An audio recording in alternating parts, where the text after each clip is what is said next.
very excited to witness the conclusion of our first match of the day.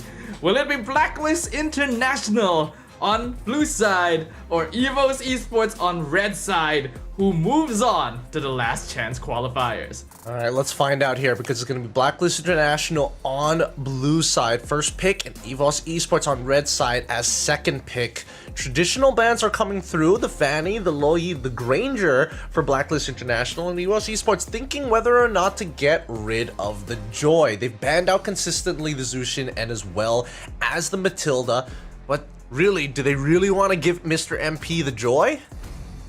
MP has had a pretty successful run on the Joy so far. Suyo is still open. Eve is open as well. Looks like Evo is gonna ban out the Angela instead. Just pose the question to Blacklist, and they just come up with a different answer altogether. The Harith first pick immediately trading the priority for the decision over to EVOS instead. Interesting. I think, you know, Blacklist International, they dealt in the previous game with the Joy. It feels very manageable for them, and it also helps that Outplay was winning his lane very heavily on the opposite side of the map. At this point, I think that EVOS Esports may need to pose some new questions and different problems, maybe considering looking for their flex pick early on, if not targeting that mid lane, because again, it feels like as long as Haji is able to get that support. Oh, an early Lucas pick here. That probably wasn't the way I was thinking of it that it would go. But yeah, if Haji gets his traditional clearing, strong clearing mid laner, then I think, you know, it's all about the side lanes. I actually do quite like this Lucas being picked up early here. We've already seen that even if this hero doesn't have the best lane priority overall, he contributes very heavily in the team fight. Blacklist will instantly lock in the Phobius since they no longer have to worry about the glue counter pick. I was actually for a moment thinking whether EVOS wanted to go straight into Lucas and Eve and then just let Blacklist choose their jungler again.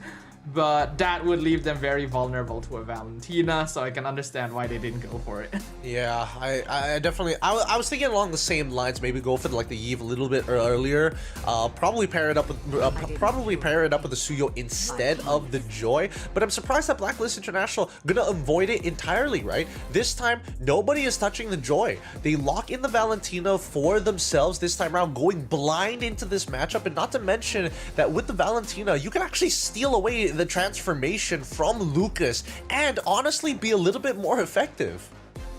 Yeah, this is actually a very good opening from Blacklist. Like you mentioned, Gideon, not only does Valentina steal the Lucas and have better use of it, it already pre-denies the Eve from coming out from Evo, since you don't want to give away a free RWM either. Not to mention that by not picking their jungler here, they are forcing Evos to ban out the Joy and the Alpha so that they have a bit more openings to decide who their roam is going to be. Alright, let's see. Hayabusa gonna be so fast. No hesitation from EVOS Esports. They're like, nope, not gonna let Hayabusa get through. We don't mind playing into Alpha, but Hayabusa, nah. Joy, let's see. We'll think about it. Yeah, I think EVOS is being a bit suspicious here. They're like, Blacklist is leaving a lot for us to ban. They might actually want to play the Hayabusa here. Let's just get rid of that. The Gatot can be banned by Blacklist as well to deny more team fight for EVOS, as Lucas and Eve is already pretty strong. Let's see if EVOS go ahead and ban out the Joy here. Yeah, let's see what is the upcoming ban coming in from EVOS Esports.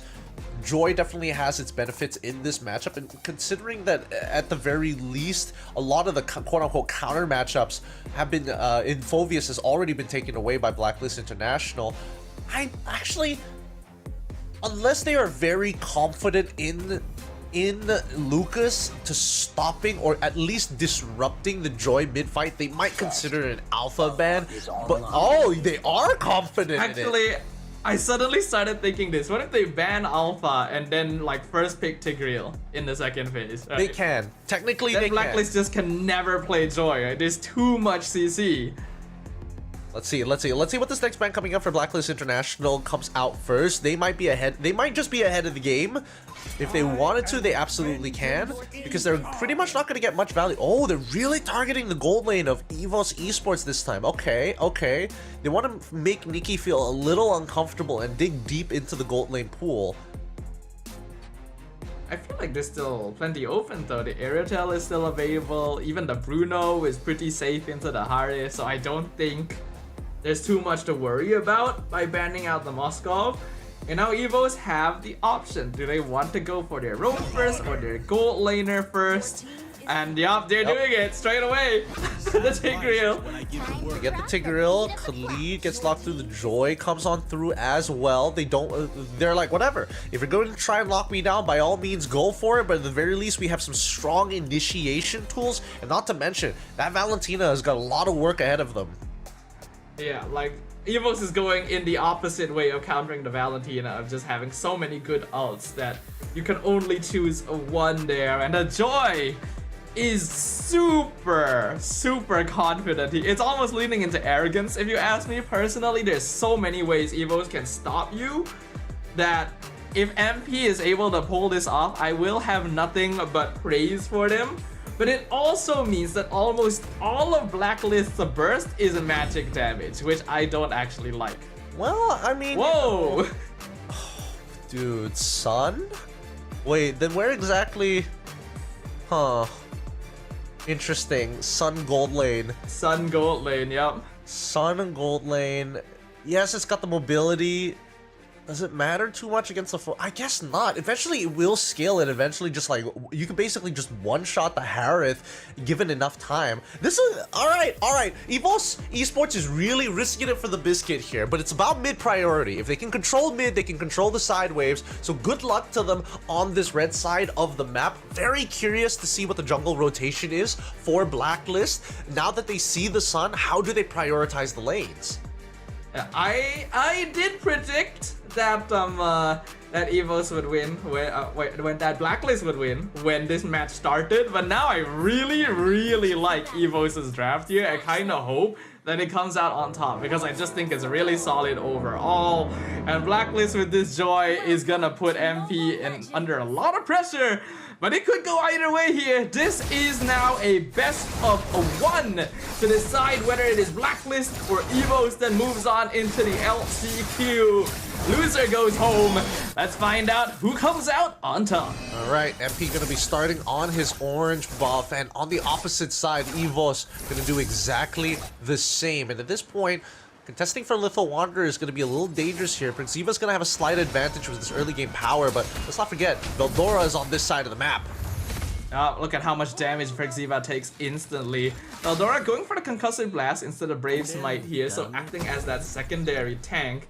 And I did notice Nikki went for Petrify Sun, so he fully intends to lean into the late game one-shot playstyle. He's a dirty little boy. He's a dirty little boy this time, trying to cheese out his opponents. I do want to see how it's going to play out. He is taking common emblems, and he's taking tenacity as well as hybrid defense. It does some pretty decent poke overall, and that's all he really wants to. He wants to be able to have a decent laning phase while still being able to scale. I am curious to see whether or not EVOS Esports are going to play a more split push heavy style of play, because again, in these team fights, I don't think Nikki's going to get much value. Well, engages with the Blade Surge, but Blacklist has more burst right now, and MP runs straight into the tower, picks up the first blood and the double kill on EVOS before the 2-minute mark. What was the plan? They knew that Blacklist was rotating off from the top side of the map? Alright. I mean, if Tommy dies here as well, this is just going to be extremely sad, but they've lost so much space for that. This first turtle pretty much uncontestable at this point of time. Let's see whether or not Veldora is going to look for the engage. He probably won't. He's going to just, keep track of what's going on. And never mind, he is engaging. Vengeance comes out, already dropping Hachi to half HP. MP gets the turtle, but Veldora is just too far away from the rest of EVOS. They cannot back him up. and he goes down the blacklist. Is nobody counting the timing? Is nobody... I mean, I feel like Annabelle is calling like, hey, we can contest for this. He's already moving towards his purple buff and will, you know, sacrifice actually taking it straight away to run over to Turtle's side of the map, but he needs to give a countdown at least to kind of work with Veldora to have a better timing of the engagement. If they're too late and they've taken away that Turtle, then sure, you can start backing off, go back to your buffs, go back to your lanes. Nobody loses tempo at least. Yeah, we've seen in the past that EVOS esports gets messy under pressure. And I think we're already starting to see the first signs of that. They definitely are lacking a bit of the momentum since they lost game number 2. And they're feeling the pressure, already losing lane priority in almost every part of the map. We're only 3 minutes in and Blacklist already has a 2k net worth lead. Yeah, pretty fat lead for them, 3-0 into the matchup. I mean, for Nikki, it's a pretty dead lane for him. He's just going to be chilling for the most part of it. Every other lane, though, however, Clockhood and as well as Tawny do not have much control over this mid. And it's surprising that they don't. But this is just the beauty of Khalid, right? Able to kind of, you know, forcefully, even if Haji is a little slow on that wave clear, doesn't matter. Perxiva can cut the majority of that wave for him to really speed up that rotational process. Yeah, this is what was missing from Blacklist's Khalid in game number 1. I'm kind of shocked that there's such a big difference in how active he is being on the map right now. And this is how you really push that advantage forward. They are not allowing EVOS to control the riverside. Yes? Nikki? Where is Nikki? What is happening to him? What was going on there for a second? Man's walking into walls. If he needs to call for a technical pause, I really hope he calls it before he loses more gold or EXP. But now for the very first turtle, next turtle of the map. Let's see how they're gonna play it out. MP already on it. Oh, implosion on 1. Perxiva focus specifically. Nikki jumps in. Veldora gets the kill. MP still gets the turtle though. RWM comes out, but Haji's in the backline as the beast. And that's gonna be a double kill for Outplayed, as well as another 3 members of EVOS picked off in quick succession. And Blacklist gets the turtle as well. Very free for them. Nikki? Is he going to try and do something a little wild, a little crazy here? Let's get a little bit of damage, but losing this mid-tier 1, it's so good for Blacklist International, right? At this point, based off of what we saw in game number 2, they like holding that momentum. They like holding that tempo as well, and they play very well around it. Nikki in a lot of trouble, able to dodge a large majority of the damage at least, but even so, EVOS Esports is forced to stick as 5 now, losing a lot of pressure everywhere else on the map. We already knew with the draft that EVOS is the better composition for sticking as 5, but the fact that they've been forced to do it so early is not ideal. Oh, 3-man implosion! Veldora comes in and knocks them all into the Raging Sandstorm. Perxiva trying to distract them away. Despite everything, JM and Hachi are both still alive and healthy. And now JM is in the back line, forcing out Clockhood, dropping him to 10%. Veldora has to escape as well. They finally finish him off, but that is way less than they were expecting to get. Yep, I think even for EVOS, they don't mind the fact that they were able to get 1, sure, but then let's see what the conversion is for Blacklist International. They know that Veldora doesn't have his ult, they know that Clockhood doesn't have his ult, they could do something with that information, but unfortunately, they go for the full reset here, they check the jungle, realize that everything has been taken at this point of time, they don't find much back. Yeah, that was like such a huge catch for EVOS Esports. It was the perfect combo. But Annabelle was not there, the most important piece of the puzzle, their early game burst.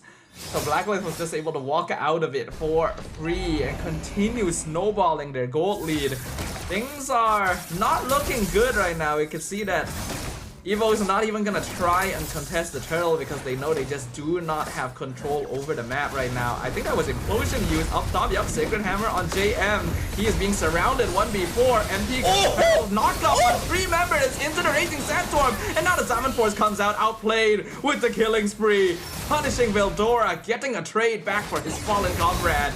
And even Nikki being chased away. Oh my goodness. JM Pinkman, before he goes down, he goes out with a bang. He chunks him hella hard before the rest of the team comes by to sweep that fight up. Even so, Blacklist International, a very clean 5k gold lead. I'm thinking that this game is pretty doomed right now. Annabelle getting his second item is great, but MP has a Holy Crystal, so the timings are just way off for them. Yeah, by now, with the lineup they have, I would have expected EVOS Esports to be the ones in control. Like, their mid-game team fighting should be so good. But Blacklist took advantage of that and went for an unexpected early game aggression. Just rotating all over to stop them before their snowball even begins.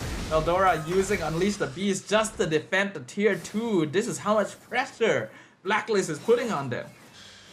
Can't do much about it. Can't do much at all. You just have to take it. They're waiting for that big catch again, and I think the most ideal one is if they can somehow sneak Haji in. Haji and Outplayed ideally, but both of them have Purifies. It feels very unlikely that they'll make that mistake, and you've noticed that MP doesn't show himself very often. Oh, Annabelle might be dead here, just barely surviving. Able to dash out. Perxiva gonna be stopped by Veldora as well. That's very important. EVOS cannot afford to lose any more bodies here. At this stage, this Hardif is a massive problem. They have no means of catching him as well. That's a big issue. Oh, unless... Outplay commits the summon force, targets the doppelganger, unlucky. Nikki still running away. The rest of Blacklist coming in to back him up, petrified to stop MP. Not for long though, killing spree for the Joy as the monkey gets taken out. Alright. Interesting. EVOS Esports, they're unsure of what their next steps need to be. I feel like they're just playing too reactive right now, right? Oh, they realize that Outplay could be by himself. Realize even though that 75% of the map is basically dark for them, with no information to play off of, and even if it's not like MP who shows up or Perxiva with Haji, that would have been enough of an issue. Even if JM Pinkman showed up, they would have been having a bit of a struggle to fight. And they just don't have enough damage right now. They're so behind on itemization. Outplayed has Holy Crystal before the 10-minute mark. That's how you know this is a huge problem for EVOS. I'm pretty sure Nikki not even close to that third item yet. And already they have to play so defensively. This is a lineup that should be able to control the map, should be able to control team fights so well. And Blacklist has just stopped them from being able to play it at all. Yep, and again, this just goes to show how important priority is in a lane. With lane priority, your team can do a lot of things a lot faster than your opponents. You are able to make that first impact before your opponent can respond. Blacklist International seems to be doing a lot more with their priority in comparison to EVOS, unfortunately. Already, rotation up top, Raging Sandstorm doesn't even let Tawny use Implosion. Looks like he had no interest in doing so. Nikki trying to defend tier 2 mid, all by himself, but outplayed in the backline. Look at the damage. Not even Veldora able to stand up to him. Yeah, it's pretty unwinnable right now. It's pretty unwinnable. The shielding will go down on the mid lane, but at least they can just start... Honestly, they can start sieging the bottom side of the map as quick as possible. They need to at least get one inhibitor off of this. Ooh! JM Pinkman following up on the Veldora kill. Implosion completely whiffs as Haji just takes him out. All 5 members of Blacklist, they have their eyes on prize right now. RWM comes out, tries to control them, but there's just no damage. There is no threat. Perxiva takes out Clockman in the backline and still buys space because he heals up more damage than Annabelle and Nikki can do together. Yep, and at this point, second waves are going to be coming through. Veldora is going to get back up. Does he have... He died pretty early on. I wasn't sure how much of his ult charge is still available. It should be pretty high. Yeah, it's pretty high. A couple of engagements, at least the first flash step should be enough to get him back up to transform again. But that just means that EVOS Esports is at full fighting force, and Blacklist International with a single inhibitor on the long lane as well for when the Lord is spawning in 45 seconds. I think this is a checkmate angle. MP is at 10k personal net worth with Wishing Lantern, Holy Crystal, and Blood Wings. 3 very expensive items completed before the 12-minute mark. There is a 10k gold difference between Blacklist and EVOS, and we can see that even their cores have only just hit their 3rd item.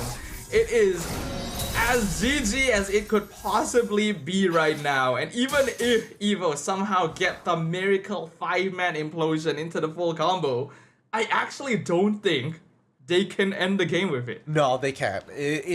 But they just don't have enough damage. Honestly, like if we're talking about a 5-man implosion, that means there's got to be some significant AOE. Annabelle, sure, maybe if he's at like max war stacks, goes in, blade surges, does the full combination. I still don't think it's enough because Claw Kun just doesn't have his second or even third item. Maybe with a Wishing Lantern, possibly. Divine Glaive would be kind of nice here. Now they're looking for the initial catch up, Pinkman. Implosion into Veldora. Nikki's coming in. RWM as well. Can they at least finish off Phobius? Yes, they will. But the rest of their team is now being dismantled as the Zaman Force just denies Claw Kun any attempt at escape. Nikki able to recall out. Tawny buying some time. Veldora being electrifying, beat down by MP. Blade Surge going to miss, and now Annabelle in some trouble as well. But MP will decide to back off just a little bit here. 3 members of EVOS just taken out in quick succession. All for Mr. Pinkman, making sure that this is trying to keep this game look at outplayed. No, he's too strong. I mean, they're all too strong. With the 10k gold lead, it's really difficult to lose the game from this point. You are just stat checking everybody. Nikki, even his damage is not really able to pet them Haji of all people. Like a Raging Sandstorm, actually really nice dodge by Nikki, but doesn't have much left. Zaman Force almost takes him out, and even Claw Kun is collateral nearly. Blacklist are just so far ahead. Now Lord is pushing in bottom. All the inhibitors are going to fall instantly here. Nikki just barely defending the top one. Even if Tawny is able to find that implosion, like you mentioned, Gideon, they just don't have the damage. Annabelle finally has the BOD, but I still don't think it's enough. Yeah, but however, this is dragging on longer than it probably should, right? They found those initial picks, but they haven't been able to actually close the distance again on this crystal. Well, here we go, Persada looking for something. Yep, Conceal used, not committing his ult yet, just zoning EVOS away so that Outplay can get a free inhibitor. And Blacklist back out after that. Taking it slow and steady. I think that EVOS might be able to hold out on this one. Their high ground seems to be doing okay, and honestly, Nikki on this Sun, if he had more items, would be a legitimate threat because he has been dodging some key abilities with his own ult as well. In the meantime, it's still 14-5. It's still a pretty doomed scenario overall because of the way that they scale. And so, EVOS Esports, let's see how they're going to hold this out, because eventually they're going to need the Sun to individually push out of his lane. Yeah, Nikki has a lot of pressure on his shoulders specifically right now, because without him, the rest of EVOS just don't really do enough burst to remove problems like MP and Outplayed. And especially with a 13k deficit, Blacklist are still sitting very comfortably. Tawny trying to escort Nikki, giving him vision so that he's able to recall in time. Veldora is there as well. Looks like Blacklist will not overcommit to this, so the Sun is able to back up safely. Yeah, and Blacklist International are fully aware of what EVOS Esports is trying to do to try and kind of pull their attention away. And I think that Blacklist International, at this point, yes, they could try and stop EVOS Esports from pushing out to getting more gold, but inevitably, it's really hard to catch Nikki by himself in the first place. They gotta play for their objectives, look to close the game the traditional way with the power of the Lord. Yes, EVOS Esports' high ground is pretty decent, but if they can bait this fight here, they can do so much damage. 4 members of EVOS in the top jungle, Nikki at the bottom. Sacred Hammer used defensively as Persada alone is enough to zone multiple members. Even Outplayed is willing to walk into the bush. Zaman Force drop down, they're targeting Veldora. Vengeance use, Implosion only catches 1. Great dodge by Outplayed. And the RWM comes in and in the back line. 2-man Raging Sandstorm Flicker! EVOS is completely locked down! And now Nikki is the only one left standing! JM will be assigned to make sure he cannot go home because EVOS are about to send them there themselves. Blacklist International in full control. They're just gonna recall spam in front of the base. They know it is over. And even MP getting the godlike at the very end. Blacklist International take the victory and move on to the last chance qualifiers.